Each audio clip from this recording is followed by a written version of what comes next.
Dear children, welcome to this channel. In this video, we are going to see the fourth chapter, Inverse Trigonometric Functions. Before entering into the topic, let us recall the basic concepts of functions. Let me define the definition of functions by means of some examples. So, first let us consider two non-empty sets A and B, where A contains the element 4, 9, 16, 25 and B contains the elements 2, 3, 4, 5 and 6. Okay. Now I am going to relate the elements of A and to the element of B by the relation is square of. Okay. By using the relation square of is square of. That is, the element of A is square of the element of B. So, using this relation, which element is related to which element of B means, here 4 is the square of 2, so 4 is related to 2. And 9 is the square of 3, so 9 is related to 3. And 16 is related to 4 and 25 is related to 5. Okay.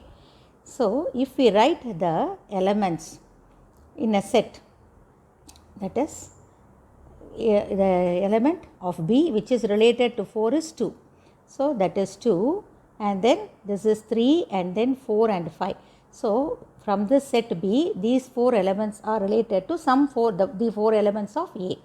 So, such elements of the second set, okay, are the elements related to the elements of A. Okay, let us consider this example. Now, let us go to the another example, right. Now, in this example, let us take two sets. One is P, which has the elements 2, 4, 9 and 5. And another set is Q, which has the elements 4, 16, 81. Here, I am going to use the relation square root of. Okay, I am going to use the relation square root of. So, using this relation, which elements of P are related to which elements of Q means 2 is the square root of 4. So, 2 is related to 4 and 4 is related to 16 and 9 is related to 81. So, let us explain this relation by means of pictures, okay, pictorial representation. So, if you take this as A and this one as B, and what are the elements of A? 4, 9, 16, 25 and here the elements are 2, 3, 4, 5 and 6. Now, using this relation R the square of which elements are related? 4 is related to 2 and 9 is related to 3 and 16 is related to 4 and 25 is related to 5. And again, in the second example, let us represent this by means of pictorial representation, and this is set P and this one is Q. And here the elements of P are 2, 4, 9 and 5 and here 4, 16, 81. Okay. So, 2 is related to 4, 2 is related to 4, 4 is related to 16 and 9 is related to 81. Now, let us consider one more example. Let us consider two non-empty sets M has the elements 4, 9 and 16 and N has the elements -2, -1, 0, 1, 2, 3, 4 and -4. And what is the relation connecting the elements of M and N? Again the same is the square of. Okay, square of. Now, which elements are related? Let us see. 4, 9, 16 are the elements of M and -2, -1, 0, 1, 2, 3, 4, -4 and let us consider -3 too. Okay, even we can have -3. Now, 4 is the square of -2 as well as 4 is the square of 2 and 9 is the square of -3 as well as 9 is the square of 3. 16 is the square of -4 as well as 16 is the square of +4. Okay. So, these are some examples which show the relation between the two sets of elements of two sets. Now, among this, look at the first example here. All the elements of the first set are related to only one element of the second set B. But here in the second example, except one element or other elements are related to some elements of Q. In the third example, for each element of A, you have two elements are related, okay. So these are all called relations, but this relation takes a name function only if two conditions are satisfied. So when does the relation takes the name function? If two conditions are satisfied. What are the two conditions means? The first condition is all the elements of the first set must be related. No element should be left out. That is the first condition. And second condition is, and each element must be related to a unique element of the second set. It should not be related to two elements. So this is the second condition. So if a relation satisfies these two conditions, then such a relation is called a function. So among the three examples, which one is a function means the first one is a function, because look at here, all the elements have images and only one image to each element. The one it is related to only one element. So it is a function. In the second example, 5 is not related to any element. That means one element of the first set is not related. So it is not a function. Simply it is a relation, but it is not a function. And when coming to the third example, here each element of the first set is related to two elements, not a single unique element, it is related to two elements. So this is also not a function. You can call it as a relation, but it is not a function. So when does a relation be a function? If all the elements of the first set is related to a unique element in the second set, then such a relation is termed as function. Okay. So let us, shall we go to the definition now? Now let us see the definition. Functions are also known as mappings. So if we consider two sets, non-empty sets A and B, then a function from A to B is nothing but a rule or a relation that assigns, or you can say it maps or relates to each and every element of the set A to a unique element in B. Such a relation is called as a function. Now do you understand the definition of function? By using that example, it will be clear. So if a function means it is a rule which assigns to each and every element of the first set to a unique element in the second set. So we can call such a relation as a function. It is also known as mapping. So symbolically, how will you represent a function? It is represented by small letters always. So f is a function from A to B. But if f of x is equal to y, where x is nothing but x belongs to A and y is equal to B. This is symbolically you have to write a function like this. Okay. Now the two among the two sets, between the two sets, A is called the domain and B is called the codomain, from which the element A is the first set from which the elements are mapped is called domain, and the second set whose elements are to be mapped with the first set are called the codomain. Okay. So the elements in B which are mapped to the elements of A are called its images, and the elements of A are called pre-images. Okay. The elements of B are called images which has been mapped, and the elements of A are called its pre-images. And if you write down all images as a set, and that set is called a range, and it is denoted by R. So the range is nothing but a subset of B. Sometimes the range set may be equal to codomain. So range is a subset of codomain or equal to codomain. So let us go to the example again. So now in this example I said this function is, this is the first relation is a function where where A is called the domain and B is called the codomain, and then here 4 is related to 2 and 9 is mapped to 3 and 16 is mapped to 4, 25 is mapped to 5. So this is a function. Here all the elements of A has been mapped to a unique element of B. So this is a function. Now what is the image of 4? So 4 is mapped to 2. So 2 is called the image of 4, and 9 is mapped to 3. So 3 is called the image of 9, and 4 is called the image of 16, and 5 is called the image of 25. Likewise 4 is called the pre-image of 2, and 9 is called the pre-image of 3, and 16 is called the pre-image of 4, and 25 is called the pre-images of 5. Okay, you understand this? So the elements of B which has been mapped are called images, and those elements are in the domain are called pre-images. So what is the range in this case? So range is nothing but set of all images. So what are the elements of B has been mapped?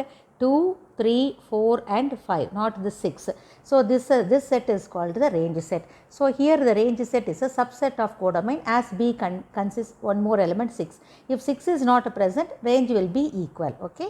So, range is nothing but set of all images and it will be either subset of codomain or equal to codomain. See some types of, let us see some types of functions. The important one is 1-1, it is called a function is called 1-1 function or injective function when the elements of the domain are mapped to different elements of B. That is, if they have different images without any repetition, then that function is called a 1-1 function. So, look at this example 1, 2, 3, 4. Here 1 is mapped to 1 and 2 is mapped to 4, 3 is mapped to 9, 4 is mapped to 16. So, all the elements of A has different images. So, such a function is called 1-1. If it is not 1-1, then it is called a many-to-one function. Then what would be the nature of many-to-one function? So, if you have 1, 2, 3, 4 and 1, 4, 9, 16, 1 will be mapped to 1, 2 is also mapped to 1, 3 is mapped to 9, 4 is also mapped to 9. So, like this if the function exists, then it is a function. It is a function, but it is not 1-1, it is called a many-to-one. So, here 1 to 1, but here many-to-one. So, this is 1-1 and this is many-to-one function. This 1-1 function is called the injective function. Okay. Now, the next one is onto, it is called also called a surjective function. So, in this which function is called onto function? If the range of the function is exactly equal to codomain, then such a function is called the onto function. Okay. So, look at the same example. Here the codomain has the elements 1, 4, 9, 16 and the range set is also 1, 4, 9, 16. So, they are equal. So, in such a case, this function is called a onto function.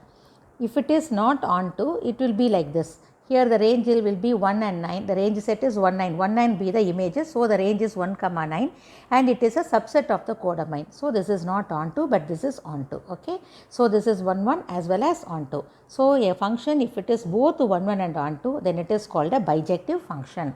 So, such bijective functions are also called as invertible functions. Okay. So, a function which is both 1-1 and onto is called a bijective function or bijection, and this is an example. Now, let us see what do you mean by inverse function. So, this is nothing but a reverse of a function. So, if f is a function from a to b given by f of x is equal to y, and if there exists a function g from b to a such that g of y is equal to x, where y belongs to b and x belongs to a, then g is called the inverse of f. That means that if a function is from a to b, that is a is a domain and b is codomain, and then if there exists a function with b as domain and a as codomain, and then such a function is called the inverse of f and it is denoted by f inverse. Okay. So, f inverse is a function from b to a given by f inverse of y is equal to x. That means that if it is possible, then we can have an inverse function. So, when the inverse function is possible, it will not be possible for all the functions, then inverse is possible only if the function is 1-1 and onto. If a function is 1-1 and onto, then only inverse exists. Why? Let me explain this, how it is possible when it is 1-1 and onto. Okay. Now, let us consider an example.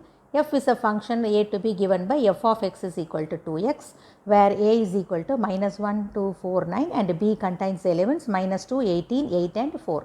So, here what is the relation connecting the element? F of x is equal to 2x, that is x belongs to a and 2x means on substituting x as the elements here, you will get the images in b. Okay.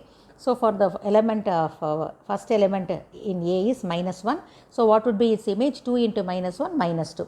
And the image of 2 is 2 2s are 4. So, here the image of 2 is 4 and the image of 4 is 8 and the image of 9 is 80. So, all the elements of A has been mapped to a unique element. So, it is a function and also it is onto function as well as the 1-1 function. So, it is a bijection. So, we can define an inverse function. Now, how the inverse function is defined means here if we have -2, so what is its pre-image? It is -1. So, how -1 is obtained? When it is divided by 2. So, the inverse function is defined by f inverse of x is equal to x by 2. When it is multiplied with 2x means here you have to divide. So, what is the inverse function? F inverse from b to a is defined as f inverse of x is equal to x by 2. So, if it is not a 1-1 and onto function, then we can't define F inverse. Let me explain this by the same example again. When it is not 1 1 and onto, F inverse does not exist. Let us see why it. See, I have given the previous example by means of arrow diagrams. So, the set A and B, where the f is a function from A to B given by f of x is equal to 2x, means here 2 is related to 4 and 4 is related to 8 and 9 is related to 18. All the elements of A has been mapped to a unique element of B. So, it is a function, and moreover it is both 1 1 and onto, as the range and codomain are equal and it has different images. Okay. Now, F inverse, so in this case we can define F inverse as x by 2, where minus 2 is related mapped with the minus 1 and the image of 18 will be 9 and the image of 8 will be 4 and the image of 4 will be 2. So, it is also a function. Now let us consider these two examples. Here the domain set A has elements 2, minus 2, 3 and minus 3, and the codomain has elements 4 and 9, and it is mapped, the mapping is, the rule is square root of. Okay. So, f of x is equal to square root of x. That means 2 is the square root of 4 and minus 2 is also square root of 4. 3 is 9 and minus 3 is 9. So, here it is a function because all the elements of A has been mapped to a unique element of B. Moreover, 4 and 9 has the domain, the images are 4 and 9, which is equal to the codomain. Here range set is equal to codomain. So, this function is an onto function, but it is not 1 1 function because 2 and minus 2 have same image 4, but they do not have two different images. As likewise 3 and minus 3 have same image 9 and they do not have two different images. So, this is a function, but this is not a 1 1 function, but this is onto function. Okay. So, in this case we can't define the inverse. If we take the inverse, so this should be the domain and this should be the codomain. Okay. That means that for 4 it has, for if we define F inverse and if it is a domain, the element in the domain 4 has two images. So, that will be not a function. We understand this? So, when it is many to 1, so the first condition of the function fails. So, F inverse does not exist. So, we can't define an inverse function in such case when the function is not 1 1. Likewise, when it is not onto, we can't define F inverse. For this, let us see the second example. So, here the relation is f of x is equal to x plus 2. As per the rule, the image of 5 is 7 and the image of 6 is 8 and the image of 7 is 9. So, this is a function because all the elements of A has been mapped to a unique element of B. But we can't define a inverse function because the range 7, 8, 9 is a subset of codomain. It is not equal to codomain. So, this is not an onto function, even though it is 1 1, but it is not onto. So, if it is not onto, we can't define an inverse function. So, that means if we define an inverse function from B to A, all the elements will have images except 11. So, the second condition of the function fails. So, we cannot define an inverse function. Okay. So, an inverse function can be defined only if the sets are, if the function is bijective, that is both 1 1 and onto. Now, having understood about the inverse function, okay, let us see the major classification of the functions. So, the functions can be classified into 5 main classes as logarithmic functions, algebraic functions, trigonometric functions, exponential functions and inverse trigonometric functions. That means, if we define the rule f of x is equal to some log x or logarithm logarithm x squared like that, then such functions are called logarithmic functions. And if we define f of x is equal to x squared plus x minus 2, a cubic quadratic polynomial, or x power 3 plus 1 like this, then such functions are called algebraic functions. And then if we define f of x as sin x, cos x, secant x, etc., then involving trigonometric ratios, such functions are called trigonometric functions. And then if we define the image of x, f of x as some e power x, e power 2x, etc., in case of exponential, then they are called exponential functions. And if we define f of x as sin inverse of x or 2 cos inverse of x like this, then such functions are called inverse trigonometric functions. Now, in this chapter we are going to see about in detail about the inverse trigonometric functions and the graph of that. Okay. And then before that, let us see some more few fundamental concepts of a function, that is nothing which is called periodicity and periodicity and even or odd functions. Now what is meant by periodicity of a function? So if we take a function, a real valued function as f, then if it is said to be a periodic function if f of x plus p is equal to f of x for every x where p is a positive integer. That means even if p is added with the x, its value won't change. Then such a function is called a periodic function. Why I have defined real valued function? If the images are real values, it should not be a complex number. That is called, that wise I have written a real valued function. This p, the value which has been added without changing its value of the function, is called period of the function, and which it should be the smallest value. Okay, let us that means let us see the let me explain this periodicity by means of an example. You know that sin of 2 pi plus x is equal to sin x. Okay, so even if 2 pi is added with x, it will give the same value as sin x. Therefore sin x is called a periodic function. And what is its period? Its period is 2 pi. Okay, also you may have sin of x plus 4 pi, that is 4 pi plus x is also sin x. Sin of x plus 6 pi is also sin x. Okay, but you may ask whether 4 pi is also giving by adding 4 pi also we have the same one. Why can't we take 4 pi as a period? But because period is nothing but the smallest value which when added gives the same one is called the period. So among the values 2 pi, 4 pi, 6 pi, 2 pi is the smallest value. So 2 pi is the period of sin x. Okay. Now similarly cos x, secant x, cosecant x, e power I x are all periodic functions with the period 2 pi. But tan x and the cot x are periodic functions with the period pi. Why? Tan of pi x, pi plus x is equal to tan x. So that wise, and also tan of 2 pi plus pi x is also tan x, tan of 3 pi plus x is also tan x, and hence pi is the smallest value among this, and therefore it is a periodic function with the period pi. So except tan and cot, all other are periodic functions with the period 2 pi, but tan and cot are periodic functions with the period pi. Okay.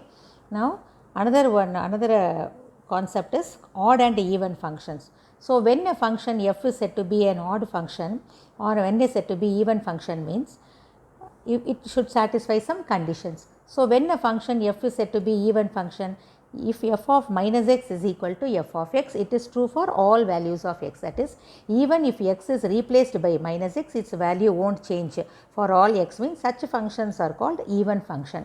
For example, cos x, x power 4 plus x square. Okay, these two functions are even functions. So if you take f of x as cos x and if you replace x by minus x, f of minus x is nothing but cos of minus x, and you know that cos of minus x is equal to cos x. That means that is equal to f of x. And then if you take in the second example, if you take f of x as x squared plus x power 4, and then what is f of minus x? Replacing x by minus x, we have minus x the whole power 4 plus minus x the whole square, that is nothing but x power 4 plus x square, which is nothing but f of x. So even after replacing x by minus x, we will get the same function, means then such a function is called the even function. Instead, if we have the function with the negative sign, minus sign, if there is a change in the sign, then such functions are called odd function. For example, sin x, x cube, like that. Okay. So if in the case of first example, if f of x is sin x, then what will be f of minus x? Sin of minus x. So sin of minus x means you know that it is nothing but minus sin x. So minus f of x. So after replacing x as minus x, if you get that value as minus of f of x, then such functions are called odd function. In the case of second example, if you replace x by minus x, f of minus x will be equal to minus x the whole cube, that is minus x cube minus f of x. So f is a odd function. Okay. So these are some basic concepts of functions. Dear children, this is just an introduction of functions, which are the basic concepts. Just it is a recall of what you have learnt in your 11th standard. Okay. So in the next video only the actual topic starts. The next video will see how to get the domain and range of trigonometric functions.